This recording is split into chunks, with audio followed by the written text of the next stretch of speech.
events around the country. So it's really marvelous working with you. And Nikki, who I think Nikki might be tuning in online. So hi, Nikki. I'd like to welcome Dr. Roger Barker from the Institute Directors, our hosts today as well.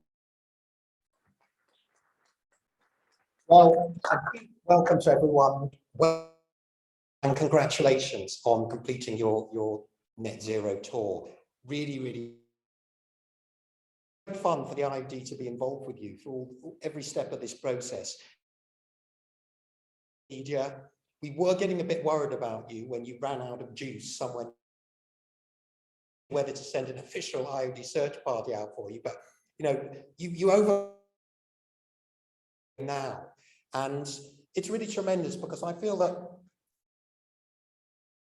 Mark, together with the IOD, on a journey which is both and we have a slightly less ambitious target to achieve it by 2027 rather than 2025, but is this building actually, which is a big old leaky building. So, but with Planet Mark, we can address that. And we, of course, we're on a mission. Members as well address climate change, and just to give you the kind of the challenge based on our polling, 80% of IOD members really want, you know, they think addressing climate change, becoming net zero. Only about 27% of them actually have a concrete, and only about 15 or 16% have set as to when they will achieve net zero. So, you know, I think there's a real for ourselves and our members to find a way to address that. Journey, I think we're making progress. For the IOD, it's been about in terms of how we encourage this process along. Ahead of a number of policy proposals, things that we would like government to decarbonize the business sector. Of course, as we saw at COP26, addressing climate change, complex policy challenge. But I do think that we made some good, you know, such as saying to our members, set a target for net. Embrace the Better Business Act, which is about changing directors' fiduciary duty, the environment, climate change, and other ESG basis with shareholder objectives. Create sustainability organizations, you know, disclose your business models, reporting framework for the disclosure of how your is addressing climate change and how you intend to get to net zero.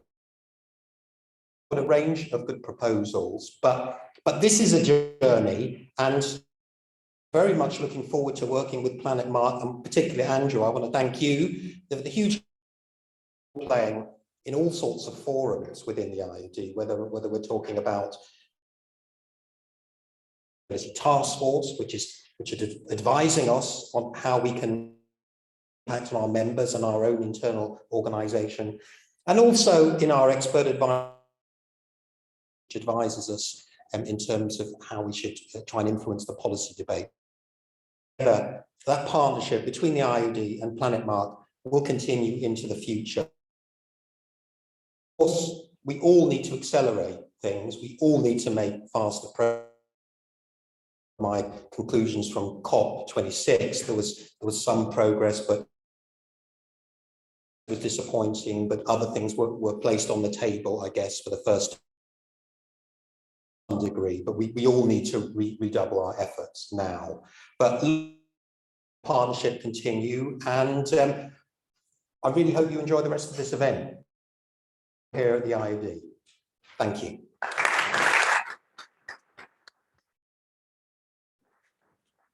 Thank you, Roger. And I have to say, sort of having this event here today, personally, because it is something where I've been a member of the IOD for about 5 or 6 years. being able to host this particular event here today as our finale of the biggest project I've ever, it means quite a lot, actually. So thank you for your support. It really does mean a lot. I'm going to get emotional if I'm not careful. Next up, I'd like to welcome Lord Rupert Reedsdale to the stage. Warm hand. Well, you can't see a thing in these lights. Scott asked me to speak, and it's been great to be asked up here because I've been started the all-party climate change group 20 odd years ago when we still had to, which was a thing and man-made.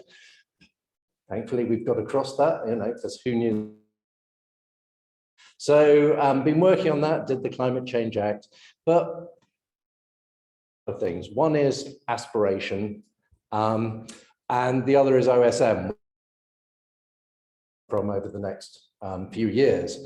So the problem, of course, is going to be aspirational. We're not going to hit the 1.5. We're going to be way outside that. I don't think that's a bad thing, though, because the one thing about COP is that everybody gets together and starts setting the processes. So when we did the Climate Change Act many years ago, it ended up every piece of legislation now has to be sort of looked at that. And now we're getting companies and other organizations looking at this. So I ran the Energy Managers Association for a number of years, and those are all the guys who actually have to do this. But they're very quiet. They always sit at the back and don't sort of raise their voice. And they're all sitting there going, well, you want to do this, but how? And this has happened with the whole thing about setting target dates. I love target dates. Richmond and Twickenham summed it up for me because I was talking to the two energy managers. So Richmond went 2040, so Twickenham went 2038. So I said to Twickenham, why did you go 2038? And the answer is incredibly obvious, really, because Richmond went 2040. And there is this sort of, let's set a target. And this is where I think the OSM is going to come in, because I talked to a number of boards, and I was actually talking to a construction company and sat down and started talking about the supply chain, all the things that Planet Mark is looking at. And you could see on the director's face, the oh shit moment happened. And that is, how the hell do we do this? How big is it? What are we going to do? And everybody you talk to suddenly gets, well, yeah, we're going to sit there, do that. How do you deal with heat? It's all well and good saying we're going to get rid of gas, but how many millions of boilers are you going to have to change? And can you actually change them into something else? There's a number of areas. How do you deal with your supply chain? Has your supply chain even heard of this? And we're going out there. But on the bright side, there are some major changes taking place. I mean, the great thing about lockdown is they took the opportunity in London to make it almost impossible to get around London in a car by opening up massive amounts of cycle lanes. So on the survey, I was the only one who cycled here, can I say, on an electric bike. Well, I used a bike, it's not really that difficult, but it's quite funny. So on the opening thing, you had a picture of the bus at Parliament, and I cycled past on my new electric bike. And I even gave Scott a go on it, and he was absolutely terrified, because when you get on an electric bike for the first time, you set it on a high setting, it shoots off. It's fabulous, it's great. But since June, I've done 1,000 miles on that bike. Not because, just because getting around London on a bike is so easy. And I think this is where people are beginning to change. People are going to get the idea that you actually have to make lifestyle changes, and sometimes they're really good. Sometimes they're rubbish. These scooters, absolutely crap. You get on them and they're limited to 10 miles an hour, you might as well walk. But, that's just a personal thing, cyclists hate scooter driving, there's little stand-on scooters. But I think there are things going forward. So I'm going to make a plug for MX. If anybody's had COP and now wants to go and talk to practitioners, MX is a conference next Wednesday and Thursday at XL. You can get in for free, and we have 120 speakers of practitioners who have to do this. So, I mean, we've got great speeches from the blue light services, all the emergency services. I was talking to the RNLI. How do you actually go carbon free when you've got a boat out in the middle of a force 10 gale? Electric's not going to do it as yet. So you have all these problems. But you also have, I mean, I was talking to the Data Center Alliance, you have them suddenly realizing they can't use backup generators in the way they were looking at them. They're going to have to start using batteries. Everybody's got to change, and we've got so many people coming forward. And there was a really interesting point that I got, which was Gillian, who's the energy manager for the University of Glasgow, had been looking at energy efficiency changes, which had a payback, not a great payback, but had a payback, kept on getting rejected by the university authorities. They've now been given all the green light, but because it's net zero. So we're going to move, energy managers are going to become net zero managers. That's going to be a job, and that's going to be created over the next few years. And it's going to be interesting to see who gets that job. So if you can make it down to Excel, that's quite a good one. The one thing that I'm going to be announcing is, and Scott was going to, I told him to throw a chair at me because I could go on for hours. You know, I'm a Liberal Democrat, a large audience. I mean, what's the chances of that? So yeah, you laugh. So one of the things I've been looking at is I want to run a water retail company. So the government wanted to make water more efficient. So they said every business can't buy off a water company. They have to buy off a retail company who buys it off the water company. Don't know, brilliant idea. We did it, we do that for companies. But my argument is, what's the carbon cost of water? So on every single one of our bills, we've now worked out, and we'll be giving to our customers what the carbon cost of their water is. And it's interesting that I've been talking to a lot of people, because water efficiency is something nobody does because water's so cheap. Even though we are actually going to run out of water in London in the next 4 years. We really are going to, you know, if the Thames wasn't tidal, it would just be a mud flat. It's that bad, but, you know, let's ignore it as long as we can. But, you know, water efficiency doesn't make sense economically, but I'm getting a lot of buy-in from people doing water efficiency because of the net zero aspect of it. So it's interesting, we're going to be throwing this onto the bill, but, you know, this is another point. Shouldn't water be scope 2? You know, you're using it, but somebody has to clean it and somebody has to clean it up afterwards. But it's because you're using it. If you didn't use it, it wouldn't be there. But it's funny how we're sort of expanding where everybody's got to start thinking of. And that's across everything we're doing, across supply chains, across transport, heat, all those things which you'll be involved in. But I love the idea of a net zero manager, because the net zero manager is going to have so many skill sets, and we haven't even started training them as yet. So Planet Mark's doing a great job, but really we need every company in the country to do something like Planet Mark or something like the training, because otherwise we're not going to hit those aspirational targets. So on that, I'll stop.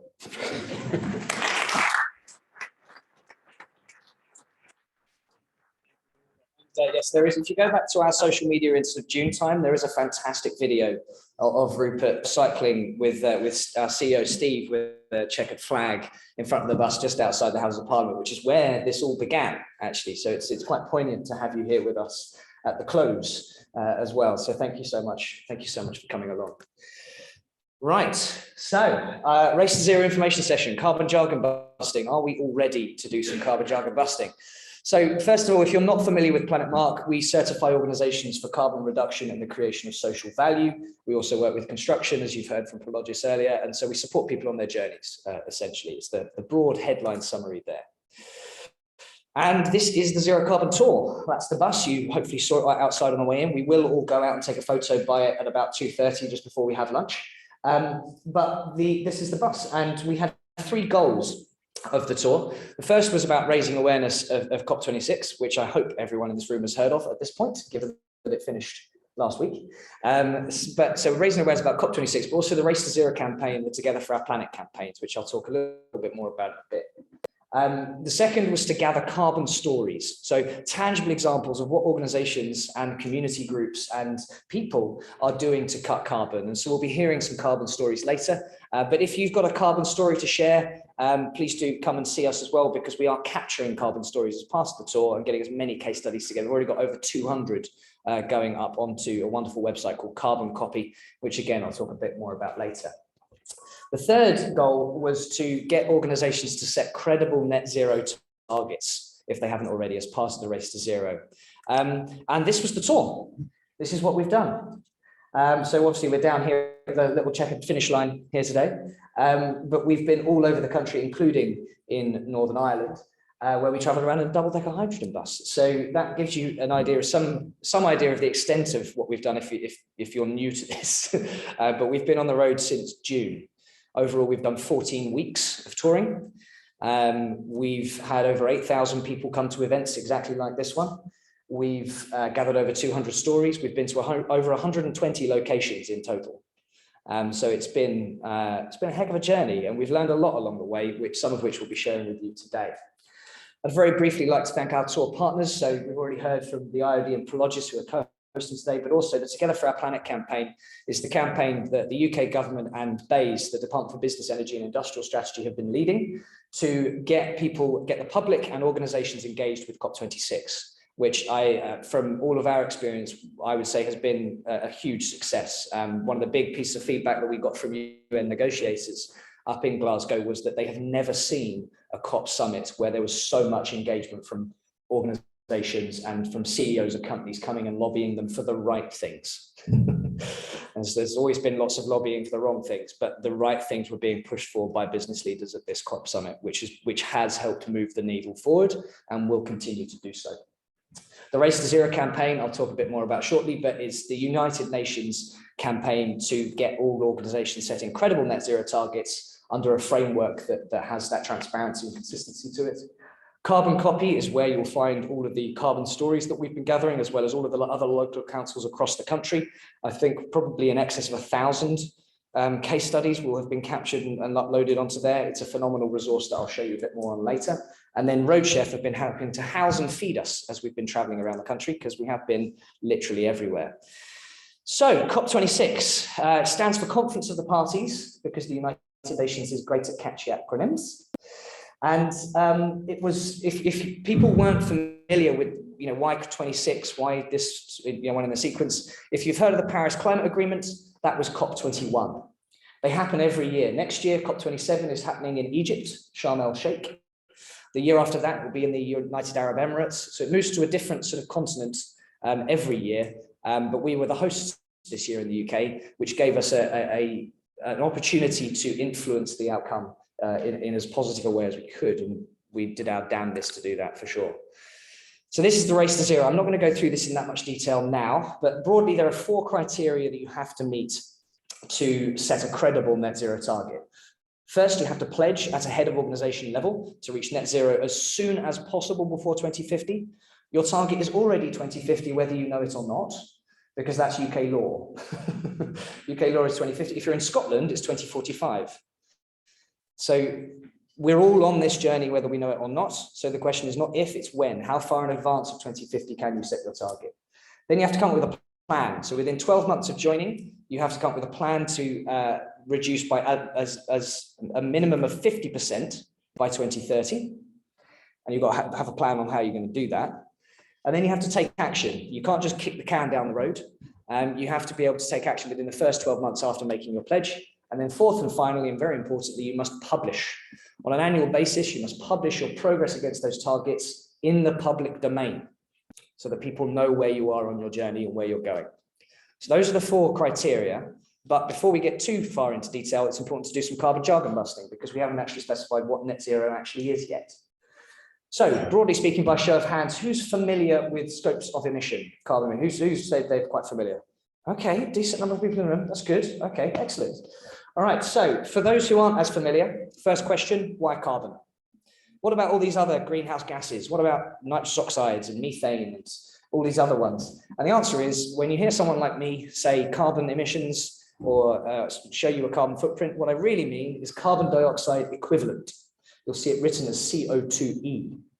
And what that means is it's a summary of all of the greenhouse gas effects in one go. And the way that works is that there's a greenhouse gas protocol, which looks at the different effects of different greenhouse gases based on 2 factors. One, their intensity.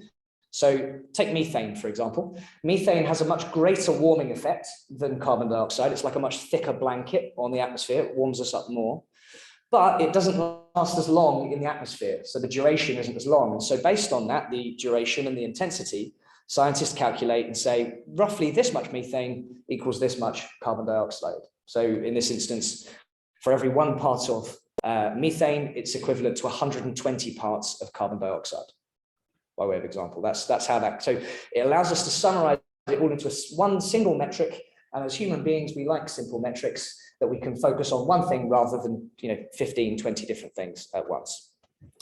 Then we have 3 different scopes. You don't need to know all of the detail of those scopes, but it's useful to know the distinctions between the 3.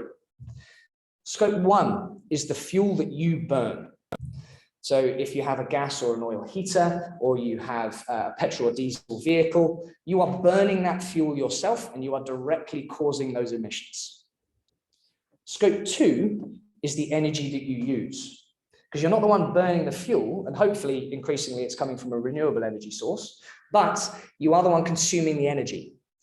So somewhere, someone is, might be burning coal or gas to create your electricity. You're not the one creating the emission directly, but you are consuming the energy source. So scope 1, fuel you burn. Scope 2, energy you use. Scope 3, everything else.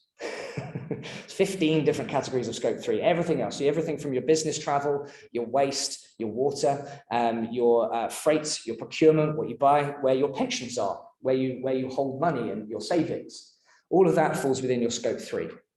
And so it's important to know the distinction between these, because if for me as a personal individual, to bring it down to a very concrete individual level, if I were to measure my scopes 1 and 2 emissions, I would be measuring my utility bills and my car if I owned one. So if I as an individual came to you and said, I am the pillar of all pillars on sustainability, I am a net zero individual here before you today, and I'm carbon neutral and I'm all this, and you then discover that I'd only measured my utility bills and my car, and I'd missed out the food I eat, the products I buy, the places I travel through other means, you might not think I've necessarily done enough to justify that kind of a statement. But understanding the distinctions between these is going to be important when we come on to talk through some of the definitions of carbon neutral, net zero, and others, which will make sense in a moment. Because ultimately what this builds is a carbon footprint. So we calculate this. Here's an example of one of our members. When you look at a carbon footprint, there are a few things you want to be able to look at, because you need to, well, the first question you're going to want to ask when someone shows you a carbon footprint or tells you they've got this particular target around net zero or carbon neutrality or otherwise is, what did you measure? What did you measure? Because as you can see, it's an important distinction. The first thing you want to look for is, well, what year, what time period was this carbon footprint from? You want to be able to see the reporting boundary. Is it just the UK operations, if it's an international company? Is it just the head office, or is it all of the offices? What's actually been included within the scopes here? Then what emissions have actually been measured? What's on the list, what's not on the list? And then you should be able to sort of get a sense of, where the carbon footprint lies, right? And this is what then helps guide you on where your low-hanging fruits are likely to be. Are you going to start your decarbonisation programs on the bit that's 1% of your carbon footprint? Or perhaps do you maybe want to focus on doing stuff which represents nearly 2/3 of it? Where's the low-hanging fruit for decarbonisation likely to lie to make progress quickly? And so what do we mean by net zero?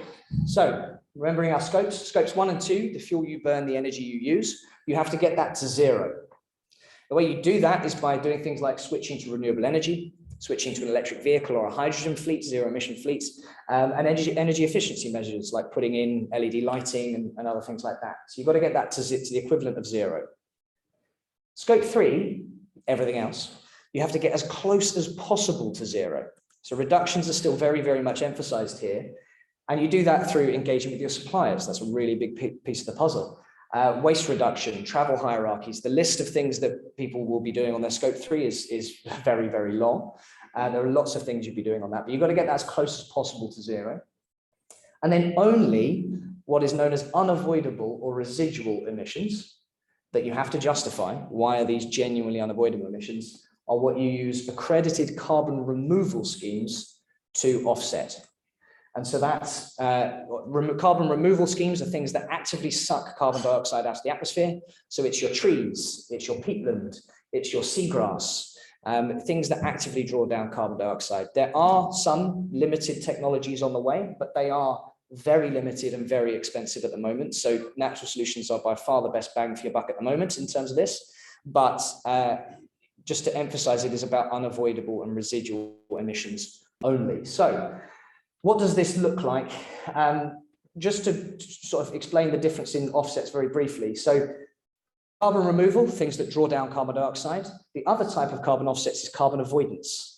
So carbon avoidance, so that's things like investing in solar farms, wind farms, changing out cleaner fuel stoves and things like that.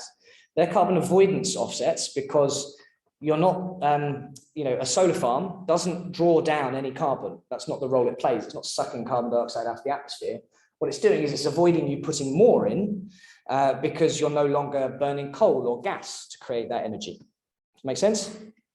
Cool. So this is important when we come to look at our different things. So the easiest way we found of visualizing this is saying, what would true zero be? And true zero would be going from 100% all the way down to 0%, right? And you'd say, this is where I'm starting from, and I'm going to be true zero on this date, and then I draw my curve, and hey presto, I'm true zero. What net zero does is it acknowledges that you have to have the same ambition on that reduction. So you're still coming down at just the same kind of pace.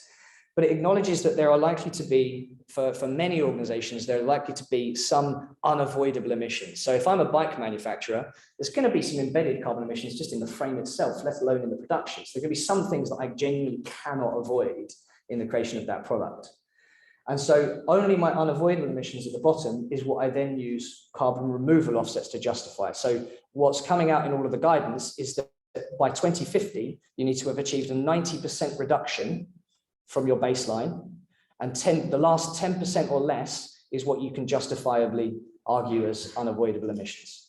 Does that make sense? So and there's a requirement with net zero that you have to incorporate as much of scopes 1, 2, and 3 as you can, and certainly anything that is deemed material. So anything that represents 20, 30% of your overall carbon footprint, you need to try and find a way to include. Now, for SMEs and very small organizations, it can be challenging to get some of the data together, but there are a whole range of things in scope 3 that are fairly low-hanging fruit for you to gather data on, like business travel, like commuting, like waste, like paper, like water. And there's a whole range of things that we can gather quite quickly. And then you expand your scopes out from there as you get more and more data becoming available. So how does net zero compare to carbon neutral? And so carbon neutral, you can see it over on the left-hand side here.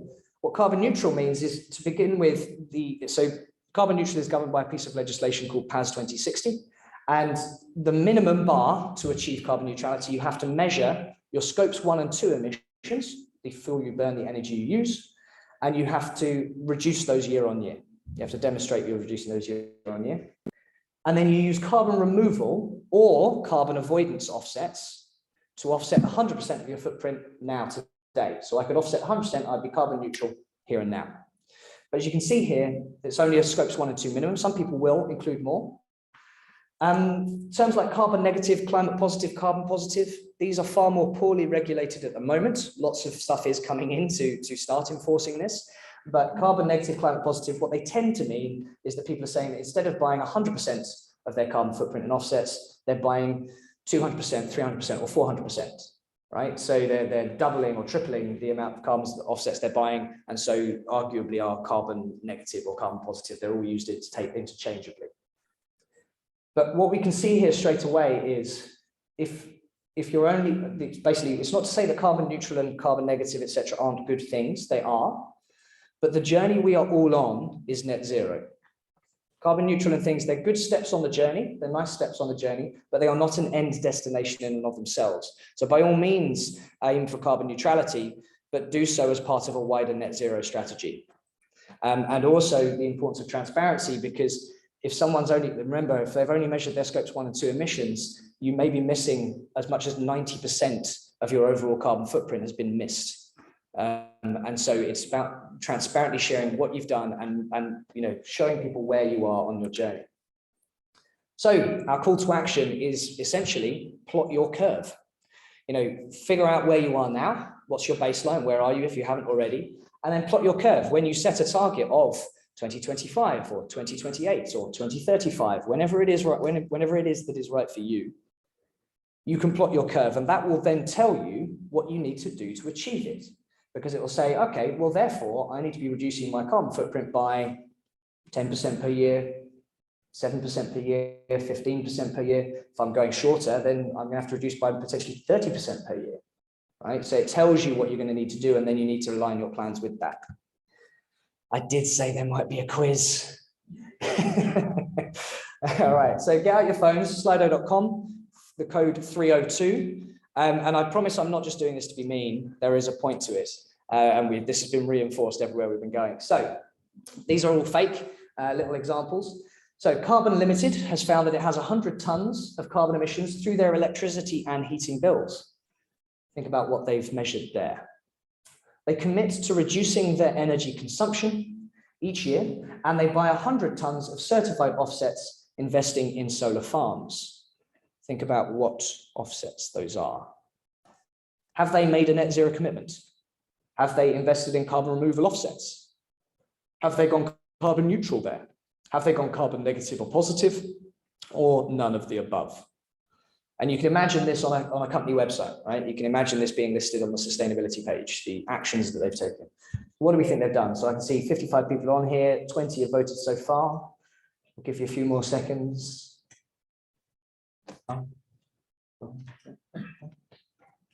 All right, last few people. All right, let's take a look and see what you've put. Okay, 48% of you said they've gone carbon neutral, 7% gone carbon negative or positive, 27% carbon removal offsets. Correct answer is they've gone carbon neutral. So let's break this down. It's not a net zero commitment because there's no evidence of any measurement of scope 3 or indeed targets around scope 3. So it can't be a net zero commitment. And there's no specified thing around when it's going to happen. It's not a carbon removal offset. Sorry, it's a bit mean, but it's a solar farm, investing in solar farms. So that's a carbon avoidance offset because a solar farm doesn't actively remove. It's not a carbon removal offset, it's carbon avoidance. They have gone carbon neutral because they measured 100 tons of carbon emissions through electricity and heating bills, which is their scopes 1 and 2. And then they've bought their 100 tons of offsets there. They haven't gone carbon negative or positive. They could have done if they'd purchased 200 tons or 300 tons or 400 tons of carbon offsets. Does that make sense? All right, next one. There's only 2 more of these. I like this one. COP Enterprises have purchased 1,000 tons of certified carbon offsets, and they've switched to renewable energy. They've installed LED lighting and started transitioning their fleet to electric vehicles. They encourage their employees to recycle. Lots of great action there, but what have they done? What have they done? Where are they? Have they made a net zero commitment there? Do we know that? Have they invested in carbon removal offsets? Have they gone carbon neutral? Have they gone carbon negative or positive, or none of the above? What are we thinking? And you can imagine this one very much on a company's website at the moment, right? You know, the list of actions being taken, which are all great actions, but what have they done here? All right, 36 out. We've got more and more people joining to do the voting. So I'll give you a few more seconds here. 40 people. All right. Give you 5, 4, 3, 2, 1. All right, let's have a look. So 25% carbon removal offsets. The vast majority of you, 46%, clocked that it was indeed none of the above. Now, let's break this down. So it's not a net zero commitment because there's no evidence of measurement of any kind. You just don't know. They haven't gone, they might have gone carbon neutral, but we don't know. They might have a carbon footprint of 10,000 tons. We don't know, they haven't said. They might have a carbon footprint of 500 tons, which would mean that they've gone carbon neutral and carbon negative or positive, right? So we don't know because they haven't said, they haven't shared it. Investing in carbon removal offsets, I'm being mean again, I'm sorry, but they haven't specified, we don't know. The importance of clear, transparent communication around what you've done is critical. Otherwise, people cannot make assumptions about it. They've said we've invested in certified carbon offsets. We don't know any more than that. So clear and transparent communication is critical. And so they haven't gone carbon, they may have gone carbon neutral or carbon negative or positive, but we can't make that assumption. We don't know what their carbon footprint is. So it's the clear, transparent communication is key. Last one, and then I will explain why I've been mean. So TFOP Ventures is aiming to reduce its emissions across all 3 scopes by 90% plus by 2030, and they will invest in certified tree planting projects for the remaining 10%. What have they done? Advanced warning, this one might be more than one. So have they made a net zero commitment there? Have they gone carbon neutral? Have they invested in carbon removal offsets? Have they gone carbon negative or positive, or none of the above? Now, whilst you're doing that, the reason that I'm doing this, I'm not just being mean, is to make a point, really. A, to hopefully drive home what the differences between these things are, but also to the importance of clear communication is one of them. But also, it's not to say that last one, it's not to say that those aren't great actions to be taken, they are. But can you imagine if we managed our financial budgets like many of us are currently managing carbon? Imagine your CFO comes to you and they say, right, I want you to save me money. I want you to cut money from your budget and come up with a bunch of cost saving initiatives. I don't want you to measure anything. I don't want you to set any targets. I just want you to come up with a list of things that you think we can do that will make a difference. And then we'll give that list to our investors and they're going to be so pleased with us, right? No. We won't know whether or not we've succeeded. We won't know which one made more of a difference than the other. Was it worth the investment that we put in? So the point here is you can't manage what you don't measure, and you can't progress towards something you haven't set a target for. And when you've done that, the importance of clear and transparent communication, net zero is a journey we are all on, whether or not we acknowledge it yet. And so clearly and communicating where you are on that journey is critical so that you can help other people on their journey and that other people can understand how they might be able to help you. It's really critical. So let's see where we are. 88% net zero commitments, 26% carbon neutral, 75% carbon removal offsets. Correct answer is they've made a net zero commitment and they've invested in carbon removal offsets. Well done, everyone who clocks that. So they have made a net zero commitment. It's a 90% reduction across all three scopes. And they're using tree planting projects the remaining 10%, which it's a carbon removal offset, which it needs to be for a net zero target. And so they have invested in carbon removal offsets. They haven't gone carbon neutral. You could do all four if you wanted to, but they'd have to specify that they were going to buy 100% of offsets for their carbon footprint as it is now. So does that make sense? All good? Excellent. So well done. Oh, that's the first time we've ever had a full list of 3 out of 3s. Round of applause for all the people who scored 3 out of 3. That's honestly never happened. We've done this with 8,000 people. And there's a lot of tricks in there, and very few people have ever gotten 3 out of 3. That's the best score we've ever had, which is a relief at the end of the tour. The education is working. Cool. So hopefully this makes more sense to you now, what you're actually getting yourself in for when you set a net zero target. What you're getting yourself in for is you have to pledge that target as soon as possible before 2050, and it has to be the head of your organization who says yes to it. You can't just sneak it in. They have to agree to it. And you have to come up with a plan so you make the pledge today, and within 12 months of signing up, you have to have a plan to achieve at least a 50% reduction by 2030. And you have to already have started taking action to achieving it. You have to demonstrate that you've been reducing your carbon emissions in that first 12 months. And then fourth and finally, you have to publish. So publish an annual, in the public domain, progress against that target. How are you doing against it, right? So that is what good looks like. And that's what you're going to see. I think over 10,000 organizations and cities and regions and places around the world have pledged to this framework already through various partners. So that's our call to action for you today. If you haven't set a net zero carbon target already, please do so. And you can do so by going straight to zerocarbontour.com and you can make your pledge. It's not a hard thing to fill out, but your head of organization does have to be involved in that. Don't just do it. But there are specific routes in for specific sectors as well. And so we would encourage you to sign up in those places as well. You can sign up in more than one. We avoid double counting. We check, but you may get sort of sector specific support for you. So if you're an SME, there's the SME Climate Hub and UK Climate Hub. There is the financial institutions route, there's universities, there's cities and regions and others. So if you search the Race to Zero, you can find the full list of partners there and see if there's one that is more specific to you, which means that you'll get sector specific support in addition to the support that we'll give you from pledging with us. If you still aren't confident about making your net zero pledge, we do have one more workshop being hosted by Prologis on the 25th of November next week on Thursday, 9 a.m. till 12 p.m. This is a Cpd accredited workshop. You get 3 hours of Cpd credits and you get your certificate and everything. It's great. But that's where you can learn in more depth about the measurements, about how to come up with your plan, about how to communicate clearly what you've achieved, and all of that good stuff. So if you want to learn more and you're still not confident yet, go and sign up to that. It has a £10 donation to Cool Earth on it, who are a wonderful charity you've already heard about today, where for every 6 people who attend one of these workshops, we protect an acre of rainforest.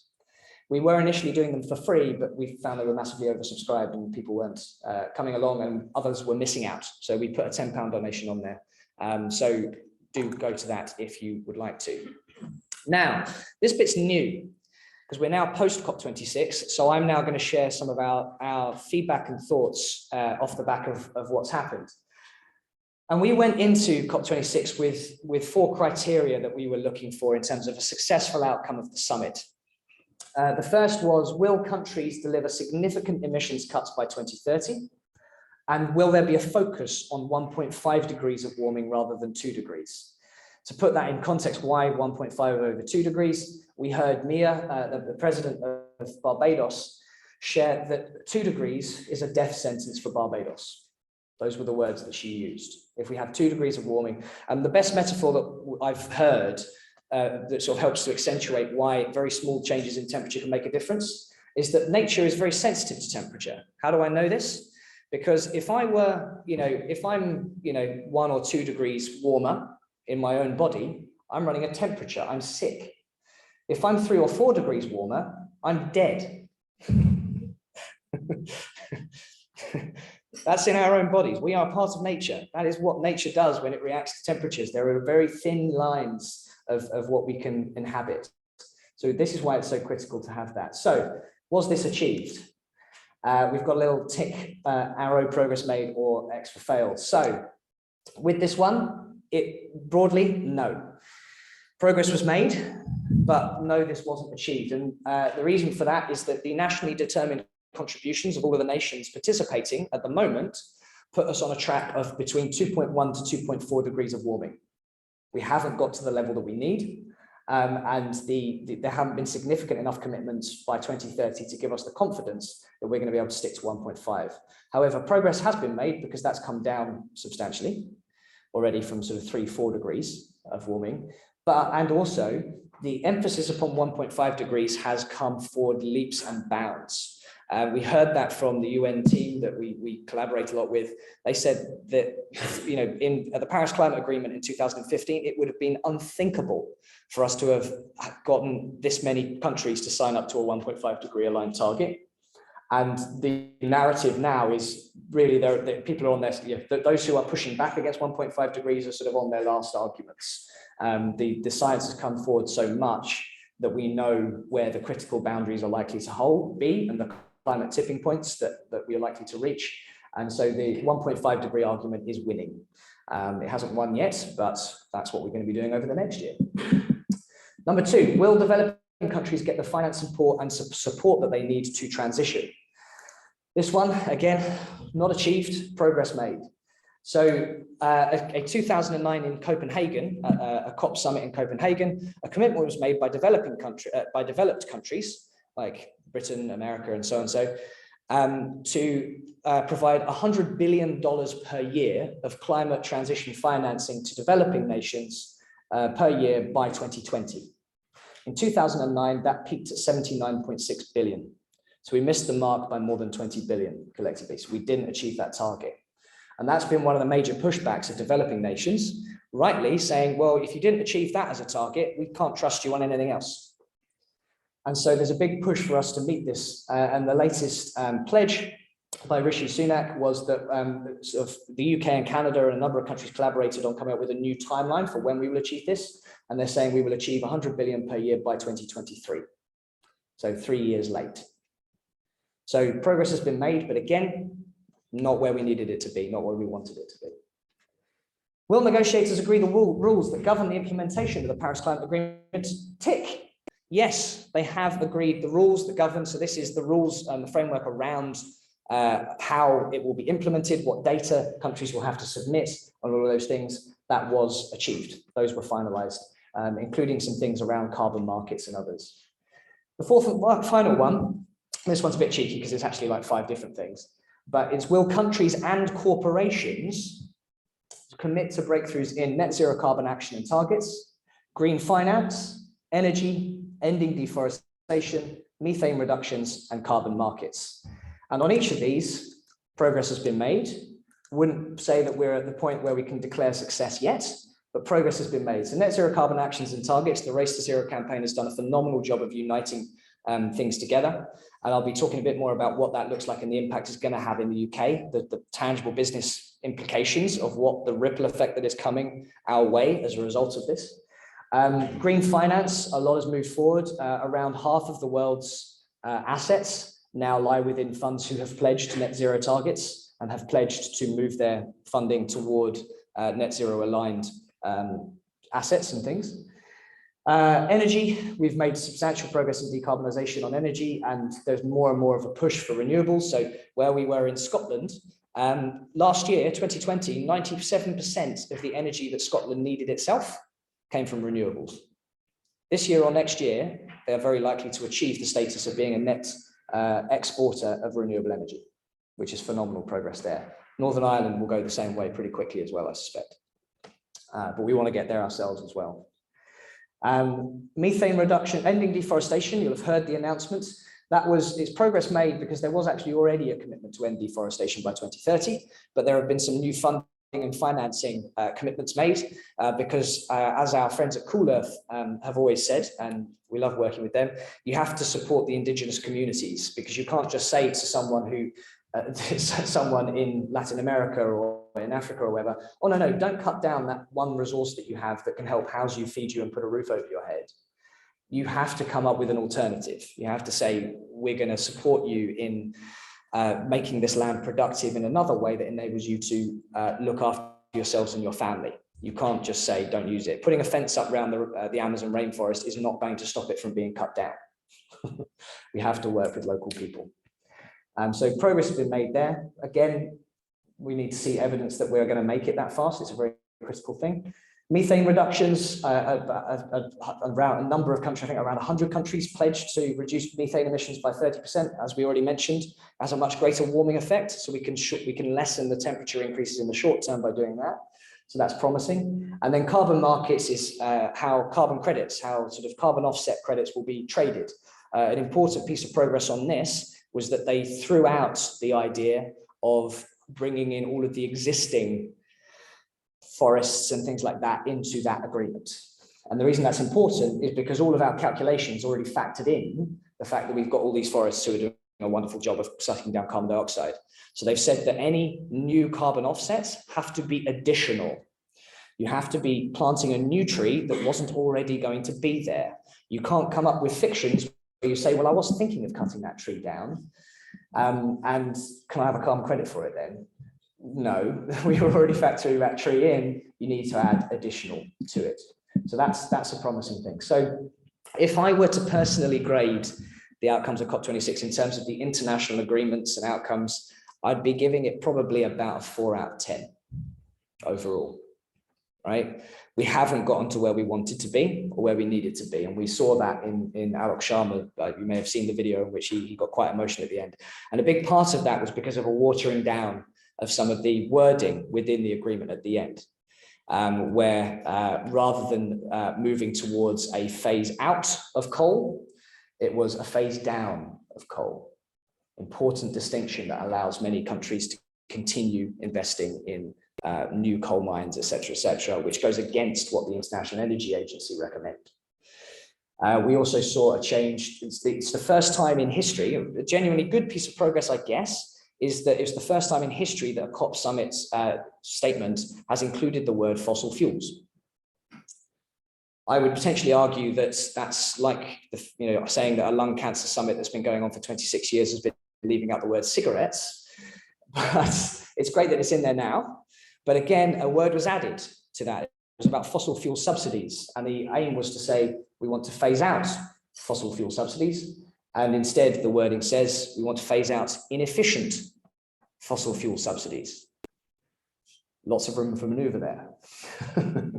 So it didn't achieve what we needed to achieve. But good news is, next year in Egypt, they've brought forward timelines.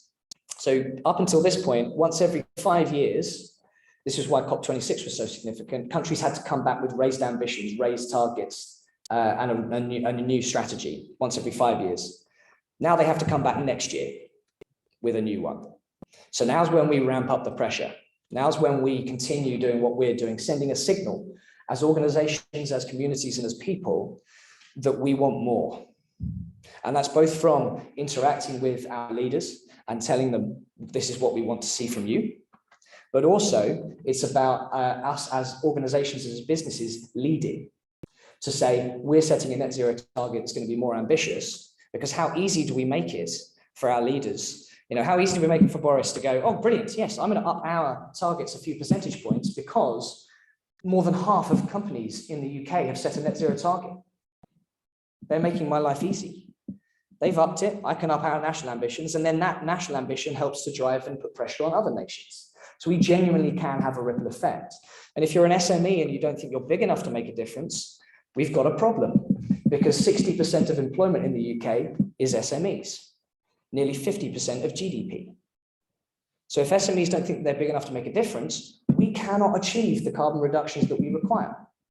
So we need everyone to get on board with this and influence themselves and those around them, your staff, your suppliers, your customers, your friends, your family, to get on board this journey, because the beauty of the metaphor of the race to zero is that it is a race, and there are going to be winners and losers in this race. There are going to be our Blockbusters and our Netflixes. But critically, this is a race that we will all win, or we will all lose together. And so we all want to be a part of that winning team. And so we all need to, it's in our interest to get as many people across that start line into the race to zero with us, hand in hand. And there's a bunch of pressure coming our way for those who don't. And that's what I'm going to talk about in this last little bit. I'm just looking at the clock. I've got 7 minutes. Great. So the UK government announced, so genuinely the UK have done some world leading things in this, right? We have put a lot of pressure on this, certainly more that can be done, but the UK is doing some very, very positive things. And the most influential of which, I think, is this 2023 deadline for net zero plans from financial institutions and London Stock Exchange listed businesses. So listed companies in the UK. And that's about 450 companies. Doesn't sound like much until you recognize that they represent about 40% of global assets, over $113 trillion of finance. So that's significant, but you might be sitting there going, well, that doesn't affect me. I'm not a listed company. It actually does. And we've already seen this starting to happen. So around a third of these organizations had actually already pledged net zero targets. So what this is doing is bringing the other 2/3 on board. Already before this point, we've seen huge companies coming to their suppliers and saying, we need stuff from you. Microsoft and Salesforce have both put into every single one of their supplier contracts, you must have a net zero target by X date, or we will stop buying from you. It's usually either the end of next year or the end of the year after, right? That's already coming in. They worked with the Chancery Lane Project, wonderful nonprofit who help companies put legal terms into supplier contracts and other things around net zero and sustainability. About 4 or 5 weeks ago, a bunch of our members received an email from Tesco's, who are one of their biggest customers. And Tesco's emailed every single one of their suppliers about 4 or 5 weeks ago before COP saying, we need from you your carbon footprint by the end of this year. They gave them 3 months notice. We need you to have a net zero target by the end of next year. And we need you to have a science-based target, including a 50% reduction by the end of 2023. And then the fourth thing they threw on, which is if you haven't switched to a renewable energy provider already, do it already. It was important enough they included that one themselves. So the ripple effect that's coming from this, and we've already been seeing this, is lots of our members received that email and went, brilliant. Great, there you go. We've been measuring for a couple of years now. We've already got our evidence. We already know what we're doing. We're already on track. But imagine receiving that email and not having your carbon footprint already, and realizing that you might be about to lose one of your biggest customers, because most SMEs will supply at least one company who are large enough to either fall in that bracket or to be a supplier of someone who falls in that bracket.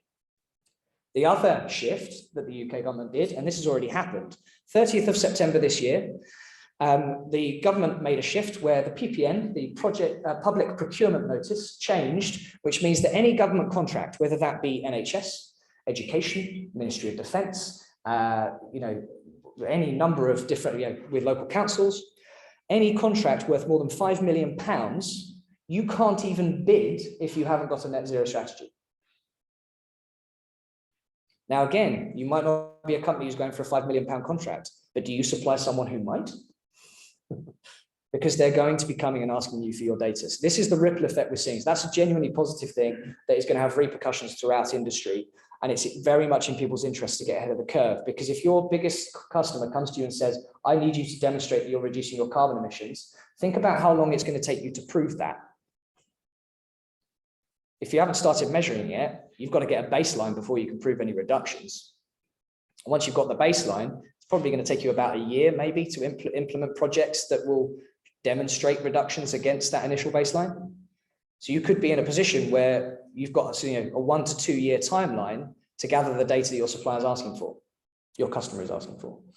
So this is the ripple effect. And this is so important, because actually, if we all measured our scope 1 and 2 emissions as a very, very, very bare minimum, scope 3 becomes much easier for all of us. Scope 3 becomes in large part a data sharing exercise, because my scope 1 and 2 emissions are my customers' scope 3, and so on and so on. We'd share up the chain. In theory, if we had scope 1 emissions right from the root, right from the person who digs it out of the ground, and we had that right the way through, scope 1 emissions all the way up, that is our entire carbon footprint. Because if, let's say, you represent 10% of my turnover, your scope 3, 10% of my scopes 1 and 2 is your scope 3, because you represent that much of my business. So that's how things start to flow through, and things get much, much easier if we get on board with this journey. But there are massive incentives coming down the pipe to make sure that you do.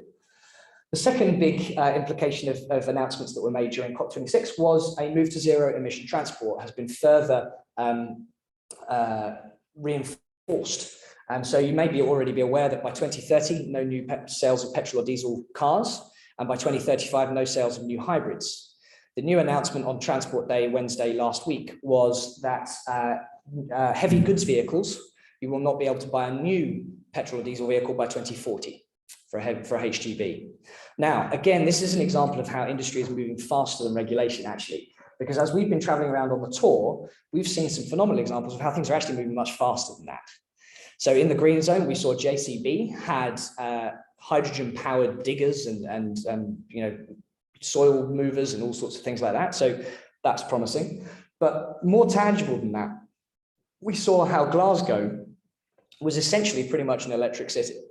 You know, because of hosting the summit, they'd had so much investment come in for electric buses, hydrogen buses, electric cars. We drove around in a hydrogen car there as well as our electric bus. A lot of the transportation has moved a long way. But my favorite example of how fast things are moving came from Northern Ireland. I had no idea before doing this tour that the world's first double-decker hydrogen bus was made in Northern Ireland. I also had no idea that most of the London buses that you see outside, pretty much all of them, are made in Northern Ireland. No idea. I didn't know. Now, we went and we visited there, and TransLink, sort of the major public transportation provider in Northern Ireland, and their CEO, Chris Conway, told us, this year or next year will be the last year that we ever put in an order for a diesel bus.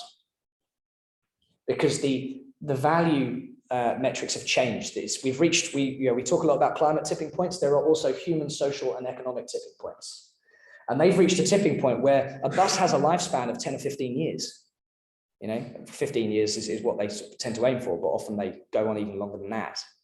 So 15-year lifespan, they reckon in 10 or 15 years' time, the cost of fuel, pollution, carbon will mean that these vehicles that they might be buying today will no longer be viable later. So even though it costs them more to buy an electric or a hydrogen bus now, it's worth it over the overall lifespan of the vehicle. So we're already seeing this flip for high value and long-term assets are changing now.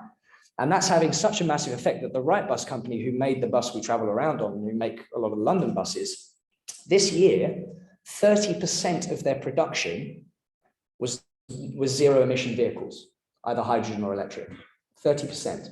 Next year, they forecast 70%. That fast, it's flipping that fast because we've reached a tipping point in value. Economic imperative drives things faster than just about anything. But when the value changes, that's what we've seen with digitization and technology, right? You know, Netflix tried to sell itself to Blockbuster 5 times. 5 times. After the 5th time that Netflix tried to sell itself to Blockbuster, within 5 years of that date, Blockbuster was gone, Netflix had taken over the market.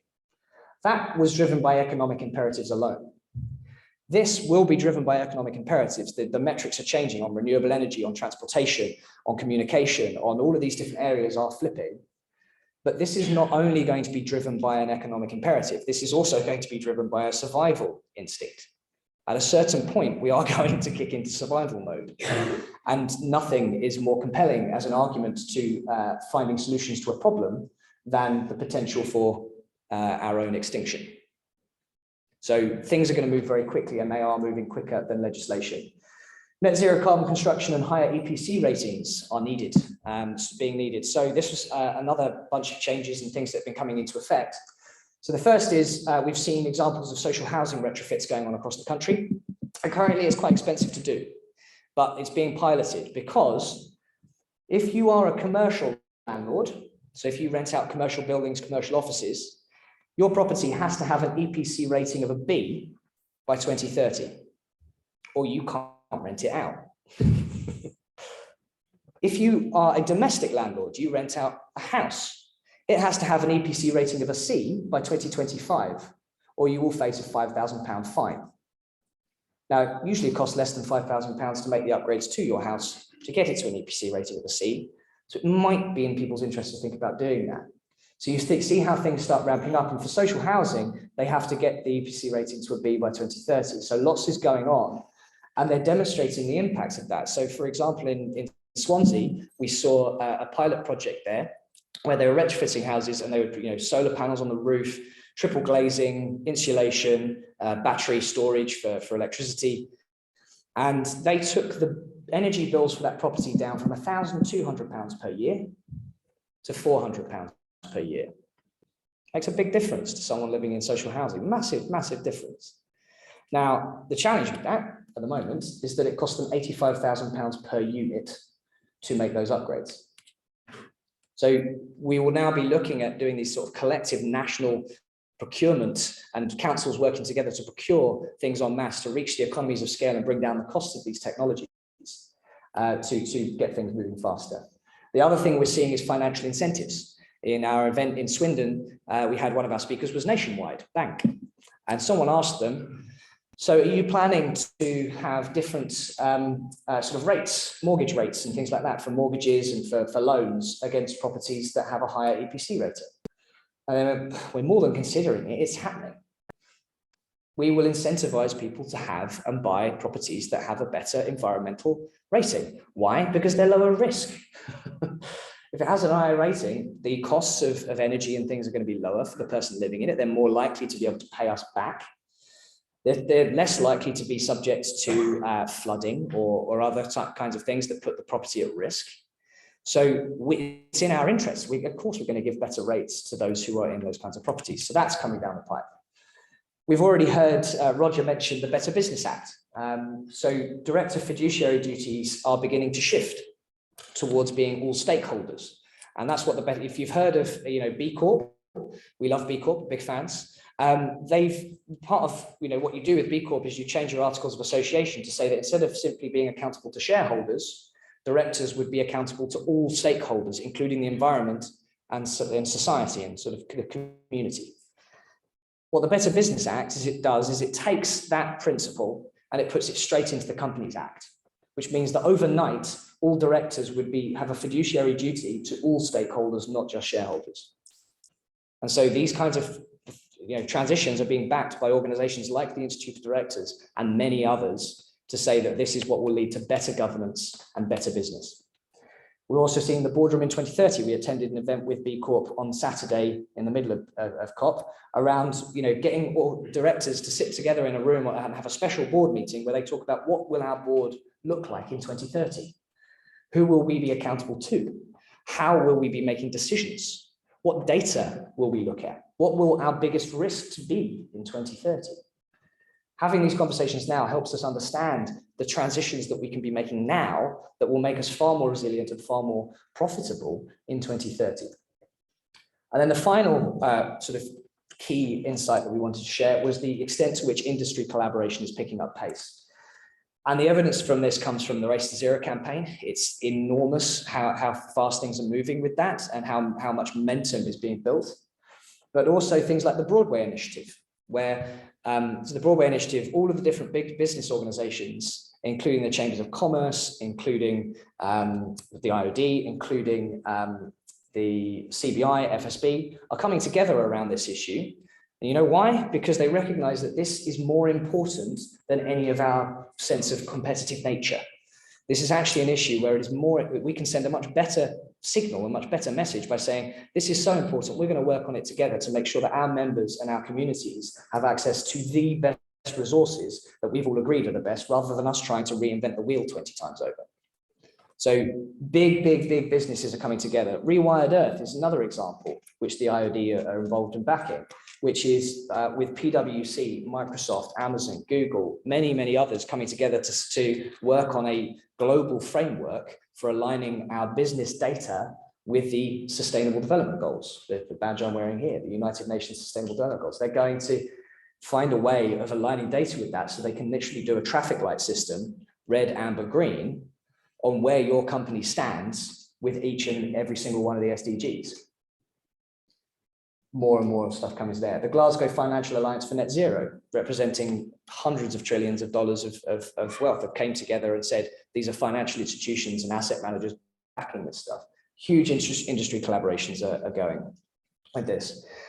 We saw loads and loads of stuff at COP26. It takes a very long time to download and digest it. You can come and talk to me and I'm more than happy to share stuff.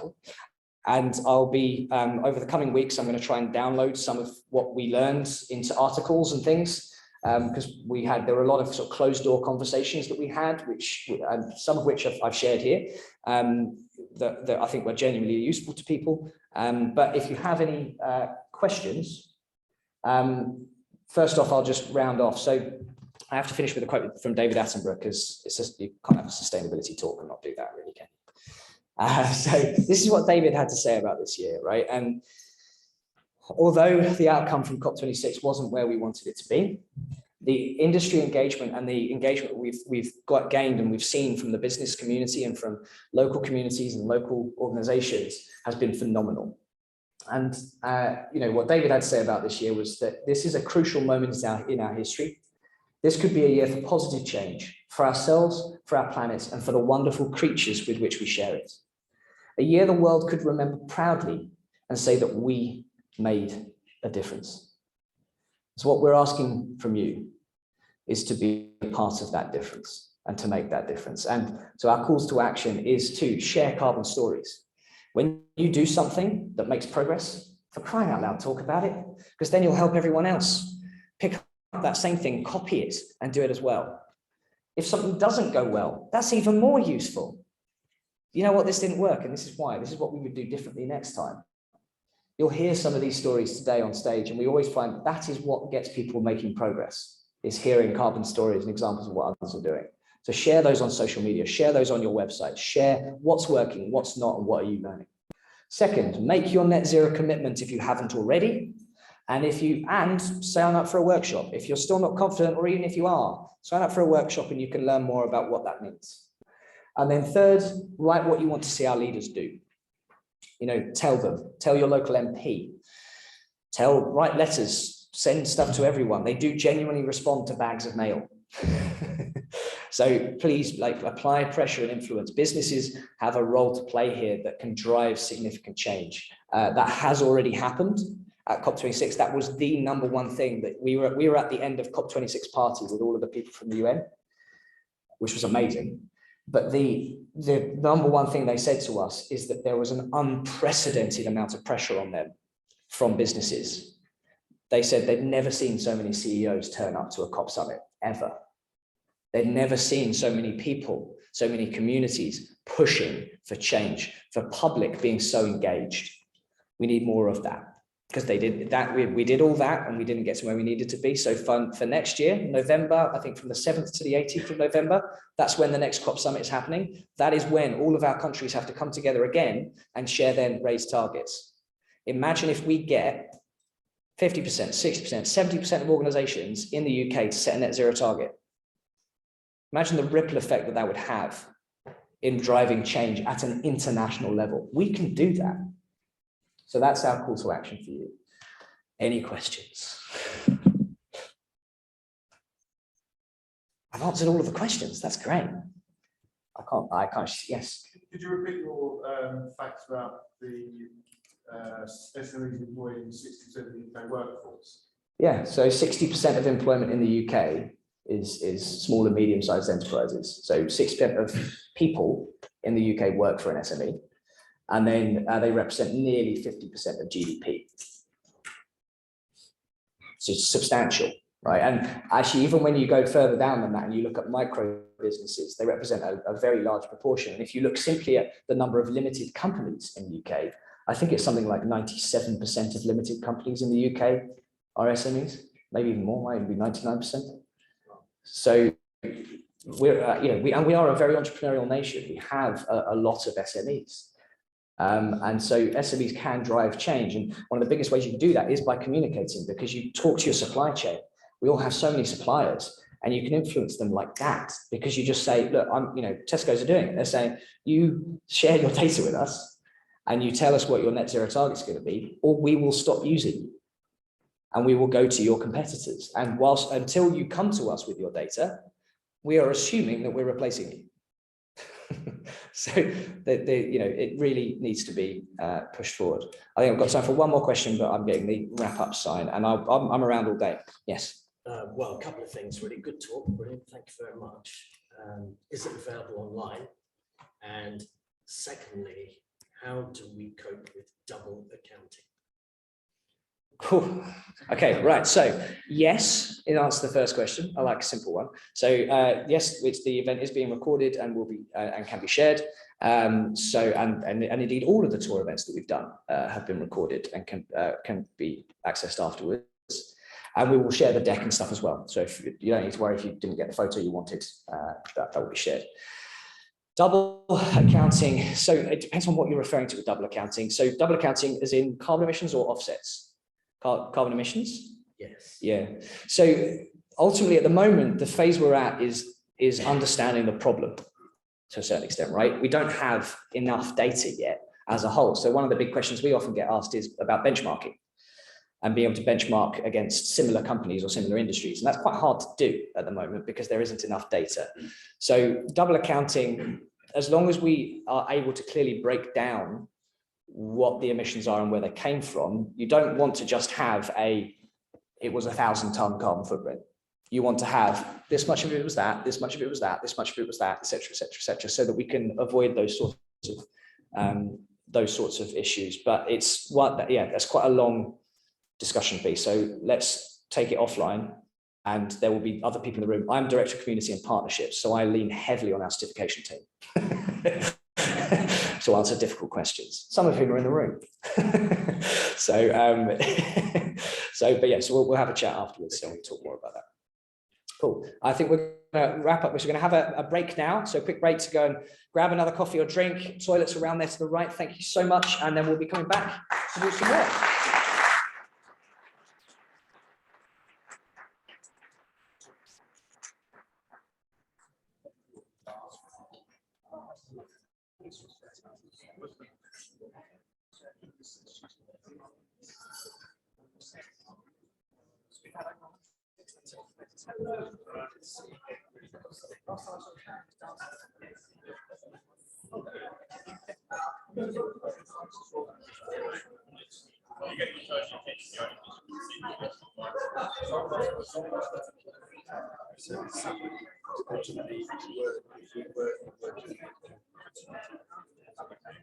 Yes.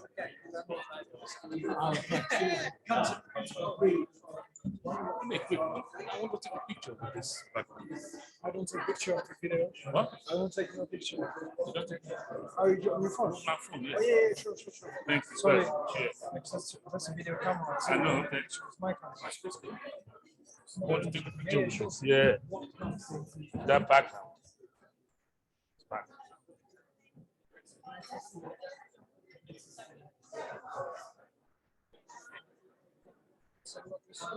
Thanks.